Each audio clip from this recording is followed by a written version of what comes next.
Sallu alaihi wa sallimu taslima karami fa inna min judika dunya wa dharrata wa min ulumika ilmal lawhi wal qalami ya rabbi bil mustafa kallamani ya rabbi bil mustafa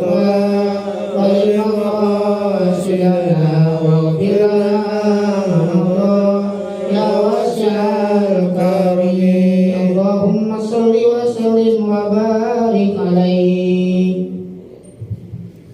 Assalamualaikum warahmatullahi wabarakatuh. Bismillahirrahmanirrahim. Alhamdulillahi rabbil alamin. Allahumma salli wa sallim ala sayyidina Muhammadin wa ala alihi wa sahbihi ajma'in, amma ba'du. Fa inna asdaqal hadithi kitabullah wa khairal hadi hadi sayyidina Muhammadin sallallahu alaihi wasallam wa syarrul umuri muhdatsatuha wa kullu muhdatsatin bid'ah wa kullu bid'atin dhalalah wa kullu dhalalatin finnar.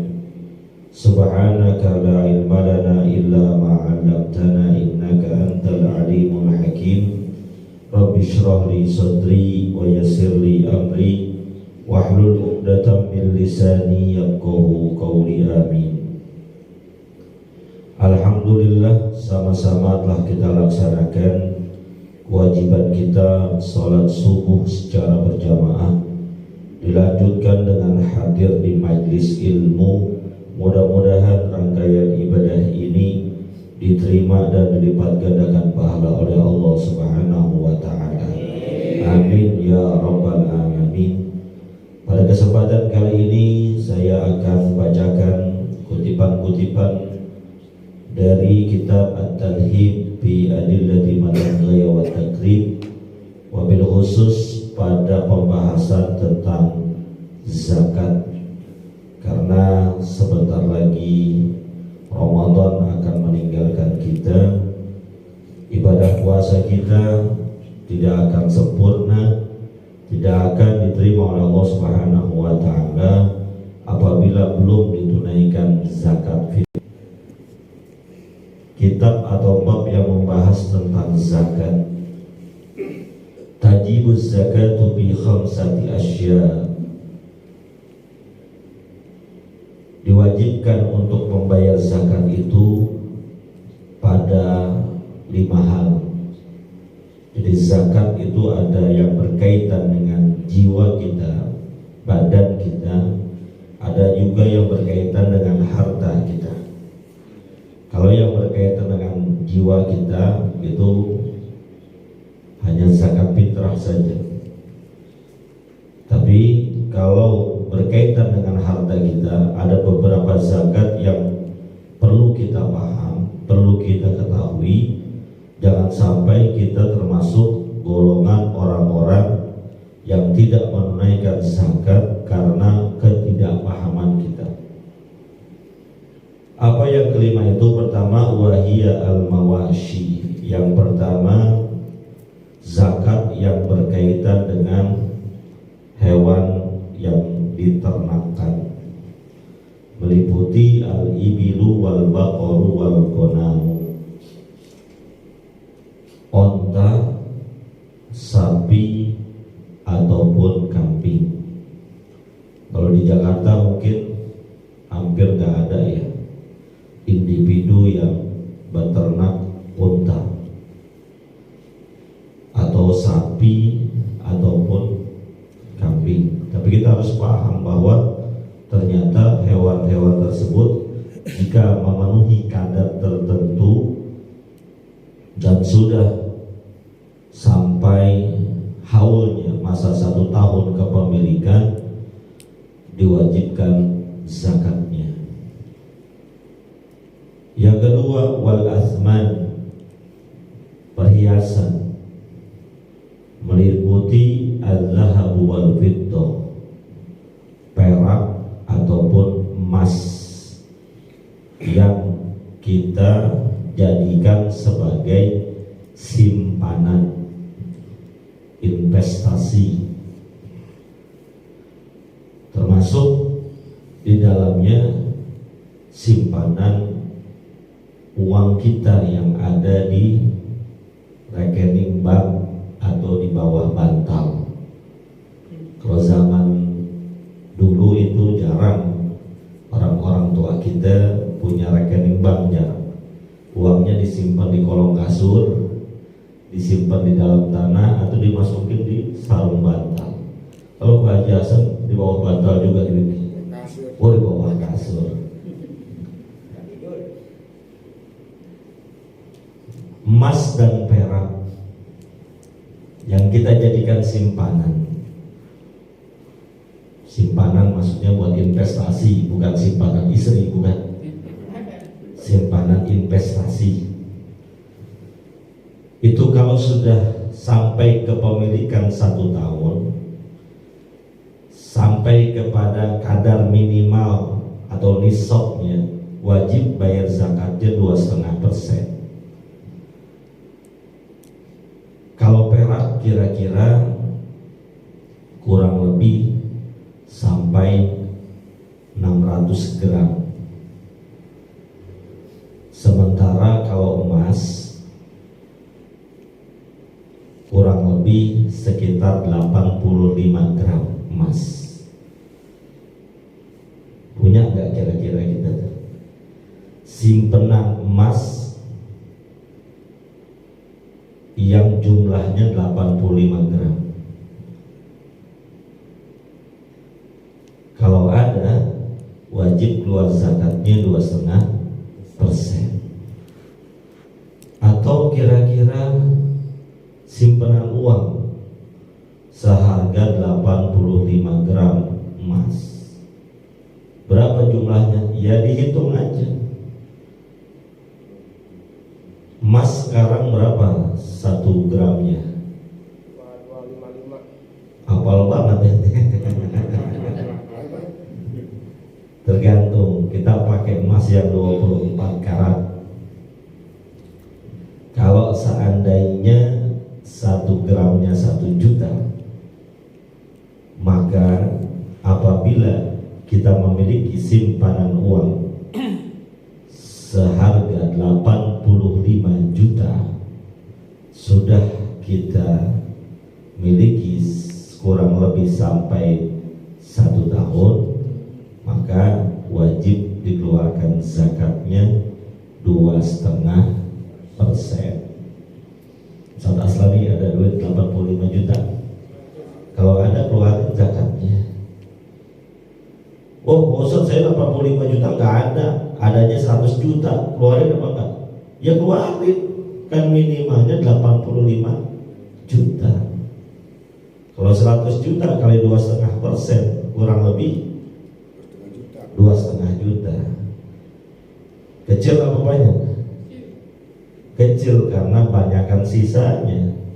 Dari 100 juta yang kita keluarkan 2,5 juta, berarti sisanya masih 97,5 juta. Keluarin, jangan sampai nggak dikeluarin, karena harta-harta yang tidak kita keluarkan zakatnya itu nanti akan dibuatkan lempengan oleh Allah Subhanahu wa Ta'ala, yang lempengan tersebut akan disetrikakan di jidat kita, di lambung kita, di badan kita, sebagai persekot atau DP azab yang disebabkan kelalaian kita mengeluarkan zakatnya. Yang ketiga, wazzuru',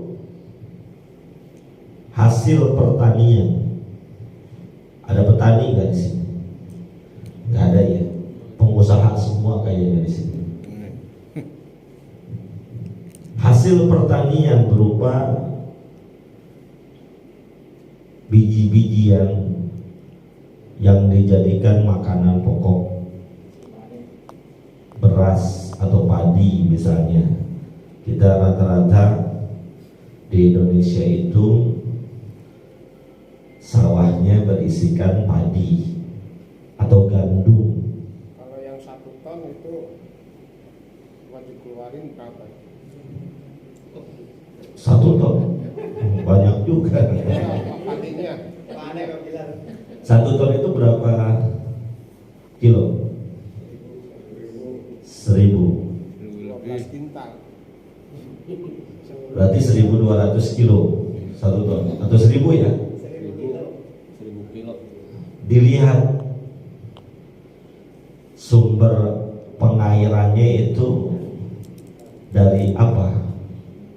Kalau sumber pengairan dari yang berbayar, misalnya irigasi patungan, maka zakatnya sekitar 5%. Tapi kalau yang pengairannya dari air hujan murni, itu lebih besar, sekitar 10%. Gitu. Jadi kalau ente panen 1 ton, ya sekitar segitu boleh. Dalam bentuk padi, jangan dalam bentuk gabah, nanti hitungannya agak berbeda. Dalam bentuk padi, yakin bahwa harta yang kita keluarkan itu tidak akan menjadi berkurang kepemilikan kita, justru akan bertambah keberkahannya. Karena secara bahasa zakat itu bisa diartikan an-numu, bertambah keberkahannya, yang dengan sebab keberkahan itu mengundang rezeki-rezeki yang lain. Jadi jangan lihat dikeluarin dari 1 ton dikeluarin jadi kurang dong, enggak, justru akan bertambah nanti. Mana qasat malun min shadaqatin bal yazdad kata baginda Nabi kita Muhammad sallallahu alaihi wasallam. Tidak akan berkurang harta yang disedekahkan ataupun yang dizakatkan, bahkan dia akan terus bertambah dan bertambah. Nabi yang ngomong. Kalau Nabi yang ngomong udah pasti, nggak ada celahnya, nggak ada dustanya. Beda kalau yang ngomong saya ataupun tukang obat. Ini obat dokter sekali pakai sembuh, udah habis 3 botol kagak baik-baik juga penyakitnya. Yang ngomong siapa ya? Tukang obat. Bagaimana supaya dagangannya laku? Tapi dia ngomong adalah baginda Rasulullah alaihi wasallam. Wa ma yantiqu 'anil hawa in huwa illa wahyu yuha, yang beliau itu tidak bertutur kata berdasarkan hawa nafsu, tapi semata-mata wahyu dari Allah Subhanahu wa taala. Maka ketika beliau mengatakan bal yazdad, harta yang kita sedekahkan, harta yang kita zakatkan itu akan bertambah, pasti bertambah. Wathimar, zakat selanjutnya adalah zakat buah-buahan. Berkebun, buah-buahannya tumbuh. Enggak semua buah-buahan, hanya kurma dan anggur saja. Kenapa? Karena kedua buah ini sudah bisa disamakan dengan biji-bijian makanan pokok. Yang terakhir, wa'urudut tijarah, yang dikeluarkan zakatnya adalah barang perniagaan. Mau dagang sembako atau jual beli motor, apapun yang kita dagangkan, kalau sudah mencapai kepemilikannya 1 tahun dan mencapai kadar minimal, sama hitungannya dengan ukuran zakat emas, kurang lebih 85 gram, maka wajib dikeluarkan zakatnya. Nah, yang selanjutnya kita perlu dalami adalah zakat fitrah. Kalau itu kaitannya dengan zakat harta kekayaan kita. Yang selanjutnya adalah zakat fitrah. Faslun wa tajibu zakatul fitri bi thalathati asya. Diwajibkannya zakat fitrah bagi kita dengan 3 keadaan. Pertama, al-islamu. Yang wajib mengeluarkan zakat adalah orang Islam. Ya tentu, karena syariat zakat ini adanya di agama Islam, bahkan menjadi rukun dari agama Islam kita. Kalau nggak Islam ya nggak perlu. Walaupun hartanya banyak, rumahnya mentereng-mentereng, perhiasannya tidak terhitung, kalau dia bukan orang Islam nggak usah bayar zakat. Tapi Pak Ustadz, saya punya tetangga non muslim, tiba-tiba datang ke masjid pengen bayar zakat, terima jangan ambil.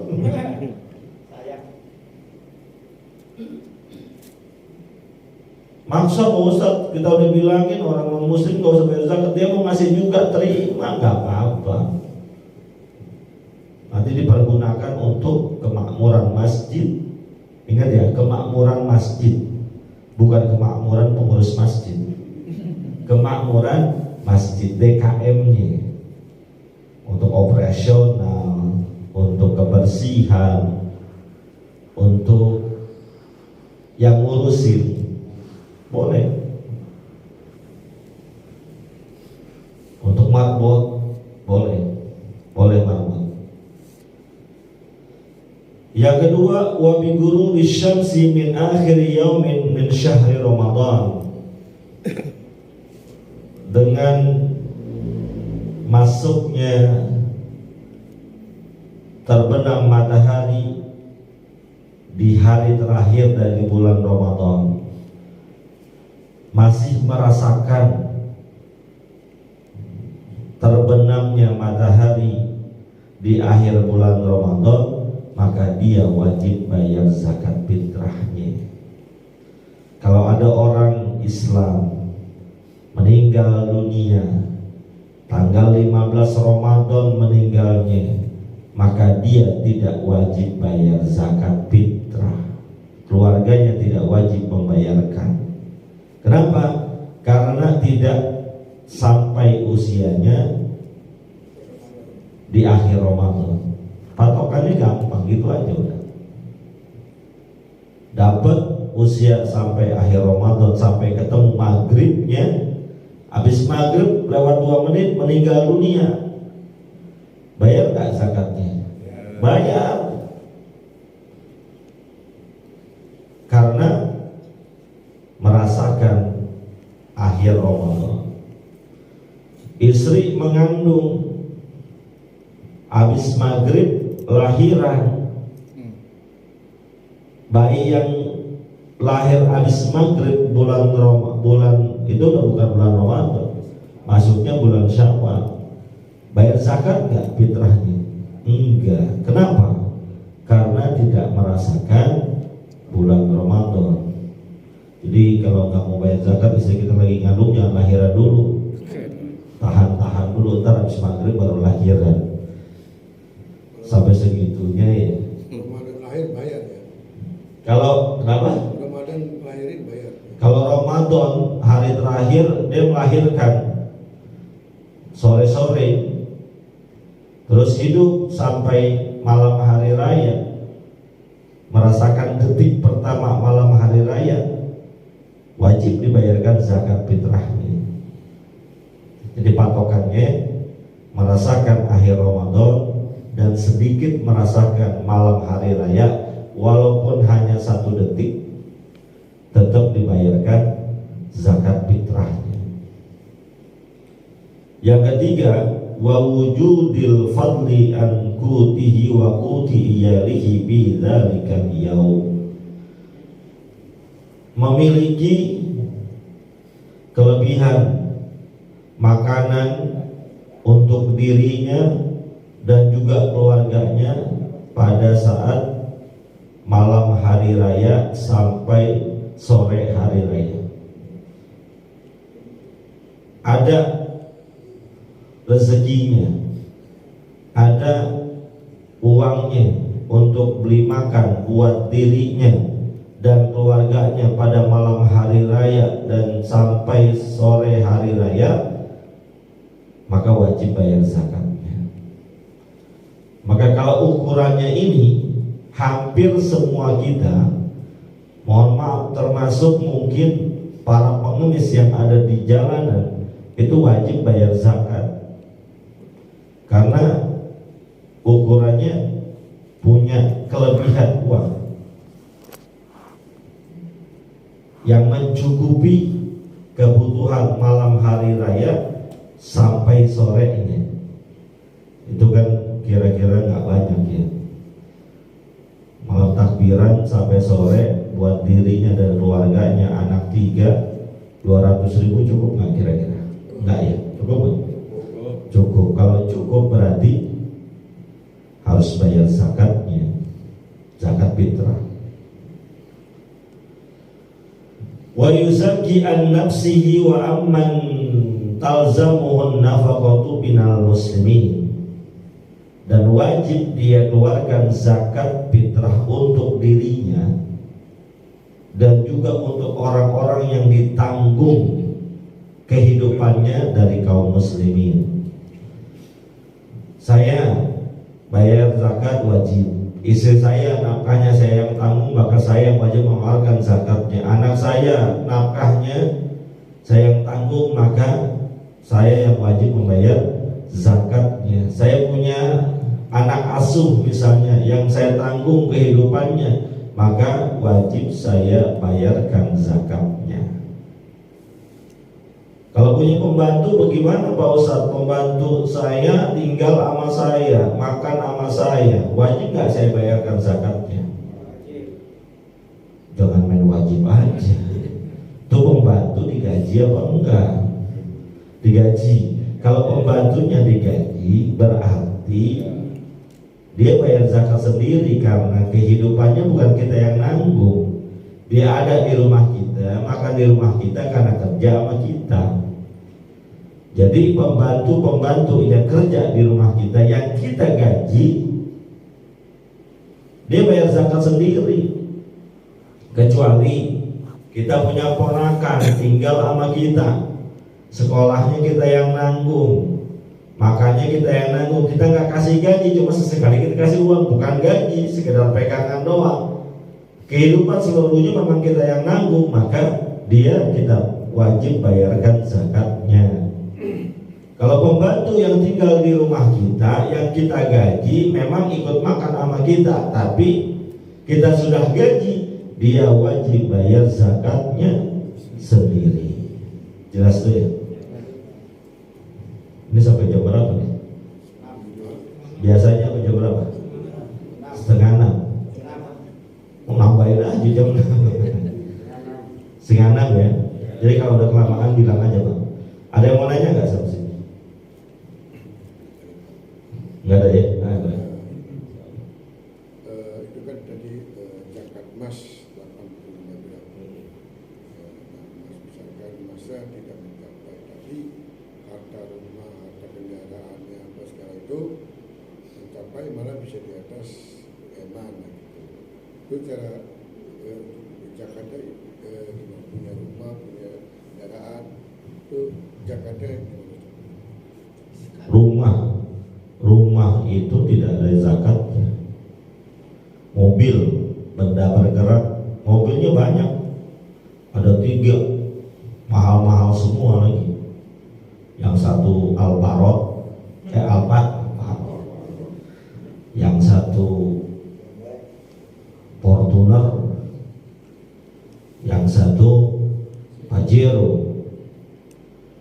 Mau bayar zakatnya nggak usah, itu bukan barang yang harus dibayarkan zakatnya.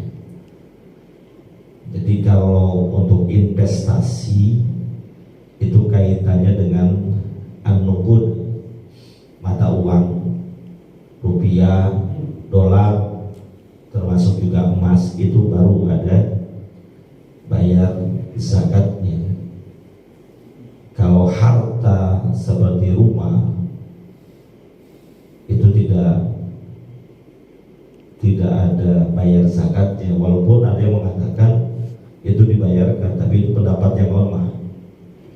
Jadi pendapat yang kuat, kita punya rumah nih, satu kontrakan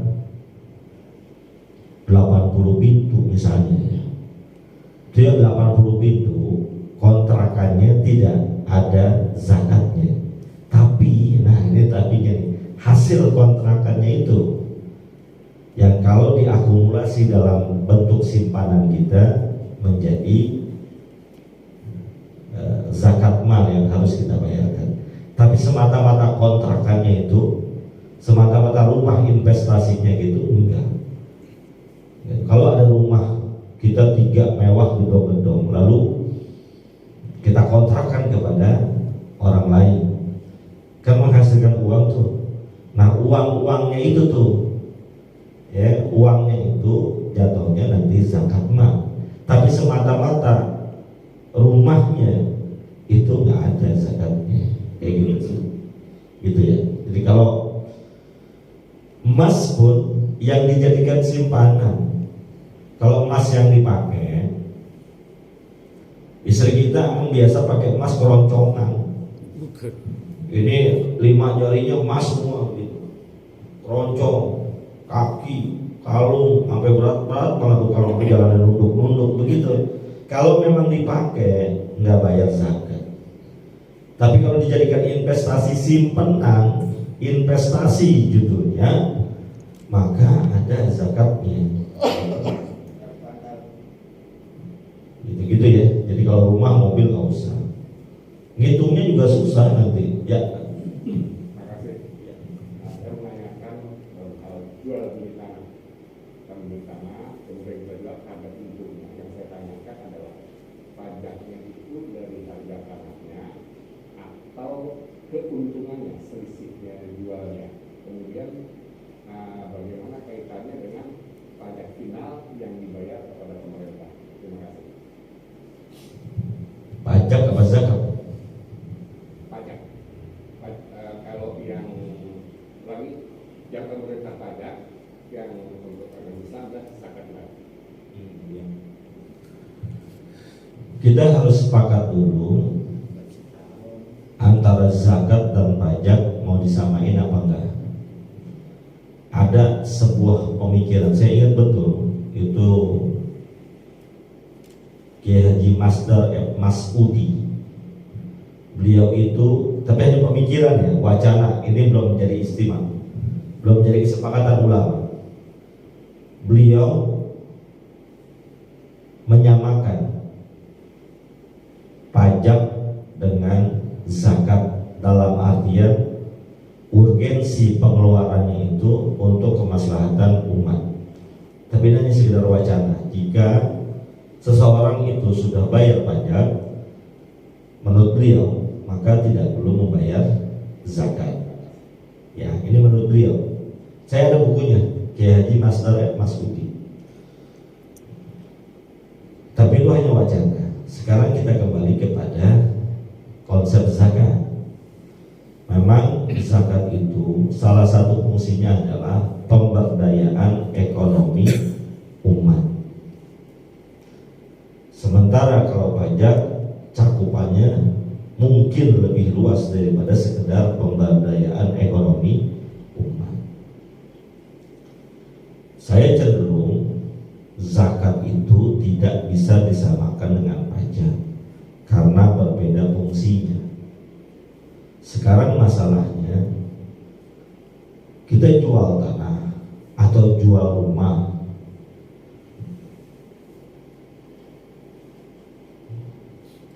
jual tanah, jual rumah kan ada modalnya ya. Modalnya 1 juta per meter. Pada periode selanjutnya kita jual menjadi 2 juta per meter. Tanahnya ada 100 meter.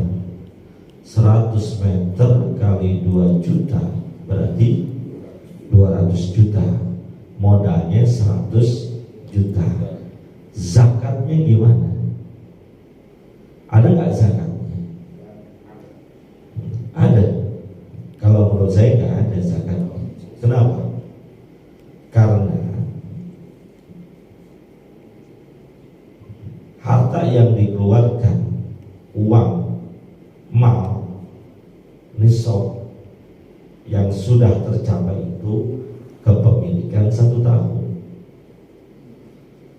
Kondisinya beda. Setahun sebelumnya barang itu masih berbentuk, uangnya masih berbentuk tanah ataupun rumah. Setelah dijual baru berbentuk uang. Jadi belum mencapai yang namanya nisab kepemilikan. Tapi kalau dia mau berbaik hati mengeluarkan dari hasil jual belinya itu 2,5%, silahkan, itu bukan zakat. Gitu, bukan zakat. Zakat syaratnya harus 1 tahun kepemilikan.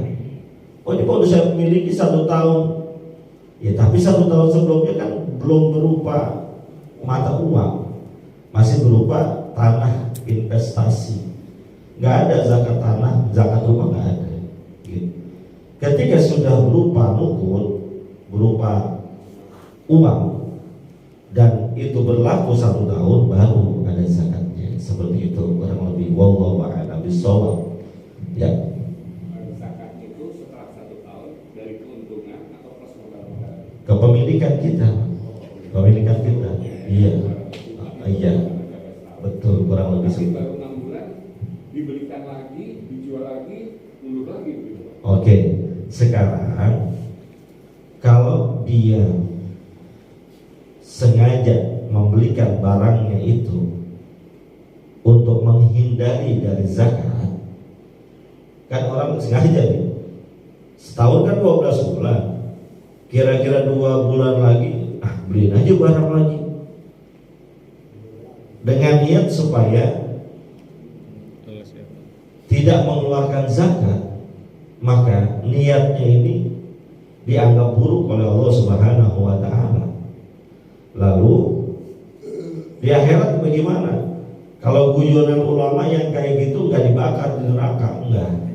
Cuman taruh di atas panci, pancinya yang dibakar. Sama aja. Artinya gini, kalau memang itu adalah bentuk investasi benda mati yang tidak bergerak kayak tadi, itu memang tidak ada zakatnya. Tapi kan ada selisih-selisih uangnya tuh, yang uang-uang itu yang nanti dikeluarkan zakatnya, gitu. Tapi kalau mau hati-hati, mau ikhtiar, tadi landasannya fikih murni. Kalau fikih murni seperti itu hitung-hitungannya. Tapi kalau mau ikhtiar, mau jaga-jaga, lalu kita mau hitung-hitung itu sebagai bagian dari zakat kita, ya silahkan aja, gitu. Kali aja 2,5%-nya dari kepemilikan kita, gitu ya Pak ya. Wallahu a'lam. Ada lagi? Ya. Kalau ini fidyah, jadi kan ada ibu hamil, Iya. itu apa namanya, mencapai ibu hamil itu bayar fidyahnya, misalkan baru 5 bulan hamil ke bulan Ramadan, Ya. bayar sebulan nih, dia nggak puasa. Nggak puasa sebulan. Nah, itu tapi sebenarnya dia bisa puasa, tapi dia nggak puasa, mungkin karena ketakutan kesehatan atau gimana. Itu gimana Ustaz? Dan juga bayarnya itu sehari 0,8 atau 0,9 liter. Ya. Oke, terima kasih. Ini pertanyaan cakep. Pertanyaan orang ngaji namanya. Ada namanya fidyah. Fidyah itu bisa pengganti puasa, bisa juga karena kafarat, denda. Dalam hukum berpuasa, ada orang-orang yang memang sudah tidak bisa berpuasa karena ketidaksanggupannya, maka jangan dipaksakan, tapi cukup bayar fidyah saja. Siapa itu? Pertama, orang yang sudah tua renta, udah nggak bisa puasa, udah jompo, maka bagi mereka udah nggak usah, cukup bayar fidyahnya saja. Yang kedua, wal maridu la yurja bur'uhu, orang yang sakit, yang nggak ada harapan sembuh, sakitnya udah begitu terus. Kalau puasa mahnya kambuh terus, memang sudah vonis dokter seperti itu, harus asupan makanan terus-terusan, maka yang kayak gini boleh gak puasa, tapi wajib bayar fidyah. Yang ketiga, ibu hamil atau menyusui, menurut mazhab Imam Syafi'i, fikih yang kita gunakan, maka orang hamil dan menyusui itu dilihat keadaannya. Kalau dia tidak puasa karena takut dirinya sendiri, nanti kalau puasa saya kenapa-napa lagi, maka dia wajib bayar qadha. Qadha ganti puasa di hari lain. Tapi kalau dia nggak puasa Ramadan karena faktor dari luar, dia khawatirkan bayinya kenapa-napa, bukan dirinya yang dikhawatirkan. Dia khawatirkan bayinya itu berarti di luar dari dirinya sendiri. Takut kalau saya puasa, ini anaknya rewel atau apa gitu. Maka dia punya dua kewajiban. Yang pertama, qadha puasanya tetap diganti, ditambah dengan fidyah. Sebagai apa? Sebagai denda atau kafarat karena dia meninggalkan puasa faktor X-nya dari luar, bukan faktor dirinya sendiri. Ada lagi orang yang punya hutang puasa, tahun lalu masih punya hutang puasa 5, masuk Ramadan tahun ini yang 5 itu belum dibayar, maka yang 5 tahun lalu tetap dibayar di periode setelah Ramadan ini selesai, tapi kena denda yang 5 hari bayar fidyah. Jelas kan? Jelas ya Pak ya? Jadi fidyah itu ada yang memang berfungsi sebagai pengganti puasa, ada juga yang fungsinya sebagai denda karena kelalaian. Bayarnya bagaimana? Yang namanya fidyatun ta'amu miskin. Fidyah sebagai makanan buat orang miskin. Ukurannya siapa?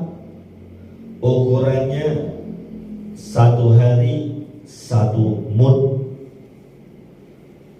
Berarti kalau 1 mud itu 1 liter kurang 0,8 atau 0,9. Lempengin dah 1 liter gitu ya. 1 liter. Berapa dia bayar fidyahnya? 30 hari, berarti bayar 30 hari kali 1 liter, kurang lebih 30 liter. Yang perlu jadi catatan, pertama, fidyah itu tidak boleh diganti dengan uang. Harus makanan pokok. Kita makannya apa? Beras, nasi. Kalau beras ayam Pak. Kita makannya nasi dari beras. Maka yang kita keluarkan dari fidyah itu beras, bukan uang. Beda dengan zakat. Kalau zakat masih ada ulama, zakat fitrah ya, masih ada ulama yang membolehkan dengan uang. Tapi kalau fidyah, ittifaq semua ulama, fidyah bayarnya dengan makanan pokok negeri tersebut. Berarti kita bayar fidyahnya dengan beras. Satu. Yang kedua, fidyah itu hanya untuk orang miskin. Nggak boleh buat yang lain. Fakir atau miskin aja yang boleh terima. Beda sama zakat. Kalau zakat kita kenal dengan istilah asnafus tsamaniyah.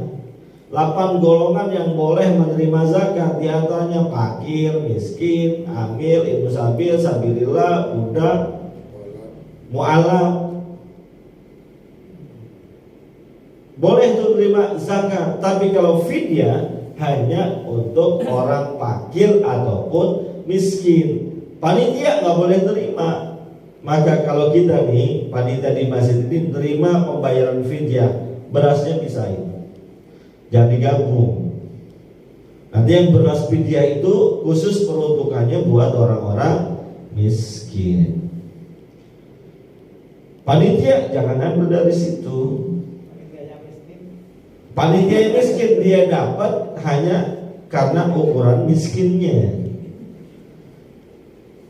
Ada fakir, ada miskin.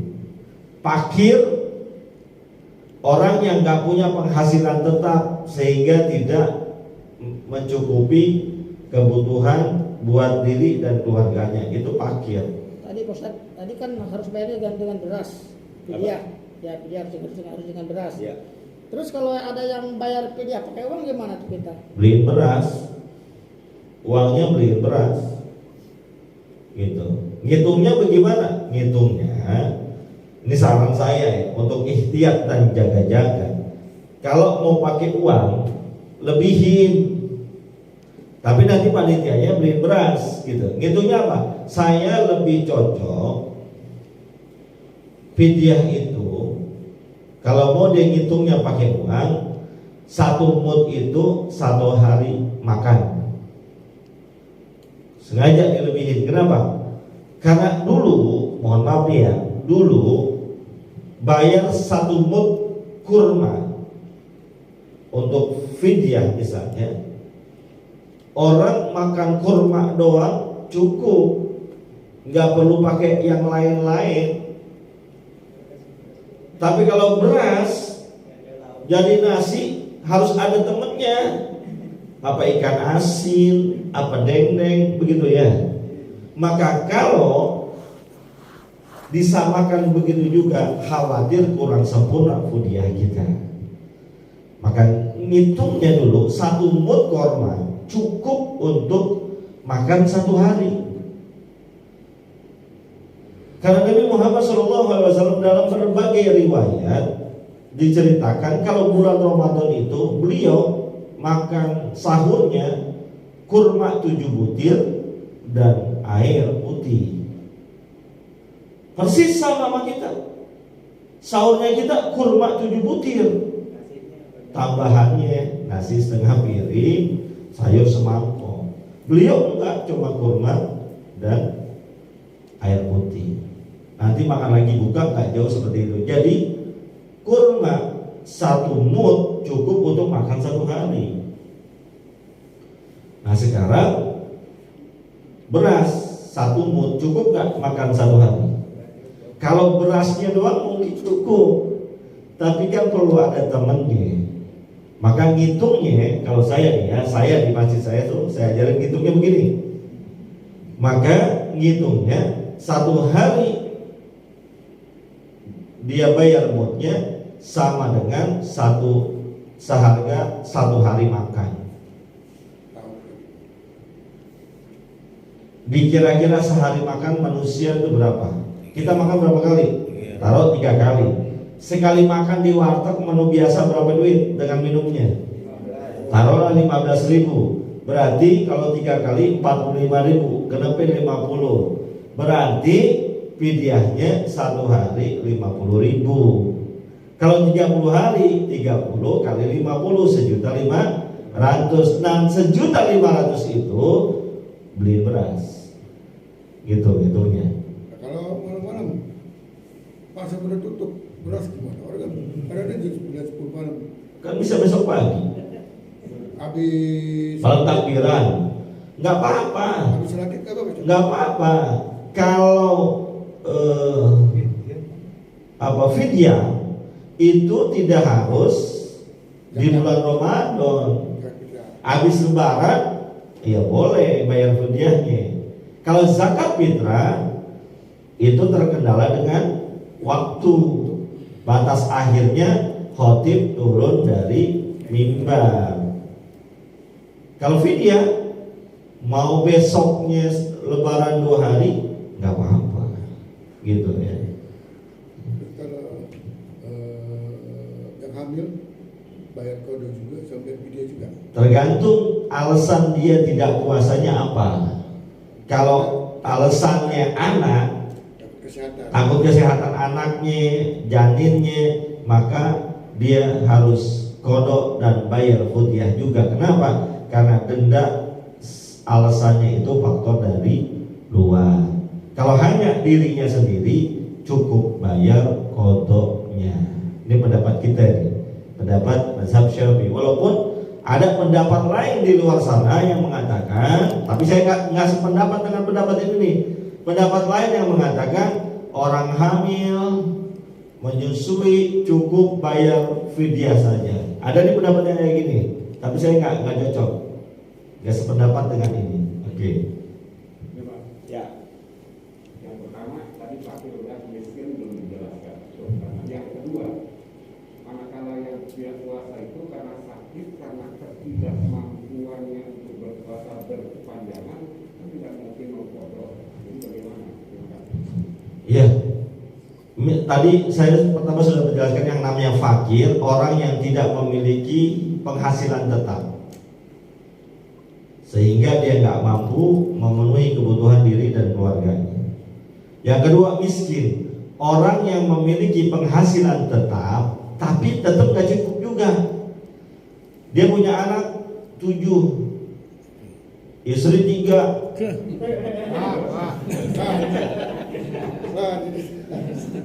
punya kontrakan atau sebulan 2 juta, cukup nggak kira-kira? Nggak cukup, itu jatuhnya miskin. Jadi penghasilannya ada tetap, tapi tidak mencukupi kebutuhan diri dan keluarganya, jatuhnya miskin. Dia berhak menerima zakat ataupun fidyah. Nah, yang kedua tadi pertanyaannya, orang yang sakit layur jaburuhu, yang sudah tidak diharapkan sembuhnya, maka yang begitu nggak usah puasa. Sama dengan orang tua yang udah nggak kuat puasa, nggak usah dipaksain puasa. Saya contohkan tadi, orang punya penyakit mah kronis yang setiap 2 jam sekali harus masuk makanan. Udah vonis dokter, kalau nggak masuk makanan bakal sakit. Kalau yang seperti itu, ya udah nggak usah puasa, udah nggak wajib puasa buat dia, tapi cukup bayar fidyah, bayar fidyah aja, udah kan enak Islam tuh. Ya, jadi kalau ada orang-orang tengah jalan, siang-siang makan minum es kelapa, siang-siang makan pangsit di pinggir jalan, kita tahu di agama Islam bisa boleh jadi dia berpenyakit kronis. Gitu aja ya. Cukup ya Pak ya. Ya, wallahu a'lam bishawab. Al-Fatihah.